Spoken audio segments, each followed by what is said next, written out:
Étant donné que des personnes avec les meilleures intentions, les motivations les plus pures viennent à servir le Seigneur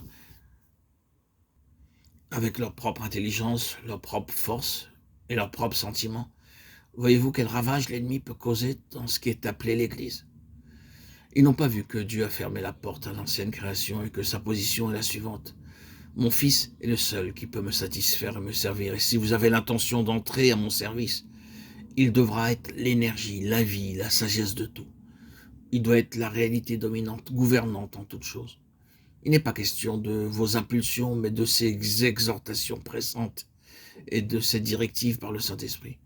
Il ne s'agit pas de vous asseoir, de réfléchir à ce qui pourrait être bon d'entreprendre pour le Seigneur, ce qui devrait être réalisé, ce qui a besoin d'être accompli, mais de ce qu'il vous montre, rien de plus. C'est Christ qui est la pensée de Dieu, et uniquement Christ, et il est tout autre. Lui-même a vécu selon ce principe lorsqu'il était ici-bas. Sa compassion était souvent grandement sollicitée, mais il ne répondait jamais à ses demandes avant d'avoir exposé les choses devant le Père et reçu la pensée du Père à ce sujet.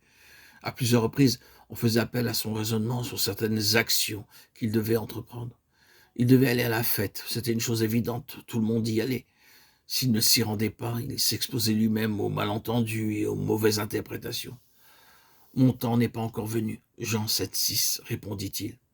Une fois qu'ils partirent, alors il y monta secrètement. Il ne leur a pas joué un tour, il ne les a pas trompés. Il s'assurait que la voix qui le dirigeait n'était pas celle d'une habitude du peuple, mais celle du Père qui le gouvernait. Remarquez combien Christ est autre des hommes, autre de ce que nous sommes. Vous et moi ne devons pas apporter et offrir notre ancienne création à Dieu dans l'espoir que Dieu l'utilise. Dieu commence avec la naissance. L'Église des premiers-nés est une chose toute nouvelle et qui est née d'une mort.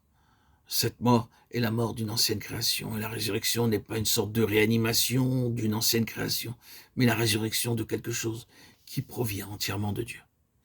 Bien évidemment, ceci est en grande partie le côté négatif. Celui qui interdit, celui qui s'oppose, celui qui coûte. Et à l'autre côté, la réalité grande et bénie qu'à l'opposé de ce que nous sommes par nature, nous trouvons Christ en tant que sujet de la préoccupation de Dieu et celui du centre d'intérêt du Saint-Esprit. Le Saint-Esprit a été envoyé par Dieu par rapport à Jésus-Christ et en son nom, dans un but unique. Nous ne devrions pas être absorbés par le Saint-Esprit même, ni par ses manifestations. Nous devrions être occupés exclusivement de l'objet du Saint-Esprit. Et l'unique but de la venue du Saint-Esprit est de faire de Christ notre tout, de nous rendre semblables à l'image de Christ, de former entièrement Christ en nous. Le Saint-Esprit possède la vision de Dieu, celle que Christ est l'objet, qui est toujours en vue.